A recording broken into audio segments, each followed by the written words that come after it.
ప్రత్యామ్నాయ మార్గాల్లో ఇందిరమ్మ చివరి బిల్లు. హౌసింగ్ కార్పొరేషన్ నిర్ణయం. ఇందిరమ్మ ఇళ్ల లబ్ధిదారులకు చివరి విడత బిల్లును ప్రత్యామ్నాయ మార్గాల ద్వారా అందించాలని హౌసింగ్ కార్పొరేషన్ నిర్ణయించింది. మొదటి దశలో ఇందిరమ్మ ఇల్లు నిర్మించుకున్న లబ్ధిదారులకు ఇప్పటివరకు చివరి బిల్లు 1,00,000 అందజేయలేదు.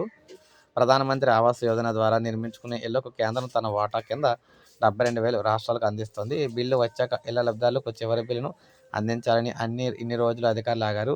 అయితే పీఎంఏవైజీ నుంచి రాష్ట్రానికి ఎన్ని ఇళ్లు కేటాయిస్తారు, నిధులు ఎప్పుడు ఇస్తారనే దానిపై ఇప్పటివరకు కేంద్రం నుంచి స్పష్టత రాలేదని హౌసింగ్ కార్పొరేషన్ అధికారులు అంటున్నారు. ఇలాంటి పరిస్థితుల్లో లబ్ధిదారులకు ఇబ్బందులు కలగకుండా కార్పొరేషన్ నుంచే నిర్ణీత సమయంలో ఇల్లును పూర్తి చేసుకున్న వారికి చివరి బిల్లు కూడా అందించేలా సన్నాహాలు చేస్తుంది.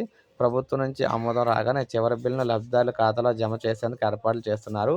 300 కోట్ల చొప్పున గత ఆర్థిక సంవత్సరంలో రాష్ట్రంలో మొదటి విడత ఇందిరమ్మ ఇళ్లలో భాగంగా గ్రేటర్ హైదరాబాద్ మినహాయించి రాష్ట్ర వ్యాప్తంగా 3,68,000 ఇళ్లను ప్రభుత్వం అందించింది. అందులో 3,22,000 ఇళ్లను లబ్ధిదారులకు మంజూరు చేసింది. సుమారు 1,60,000 మంది గృహాల ప్రవేశాలు చేశారు.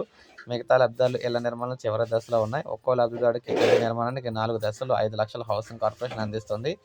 ఇల్లు పూర్తి చేసిన లబ్ధిదారులకు 4వ విడత కింద నిధులను అందించడానికి 1,000 కోట్లు అవసరం.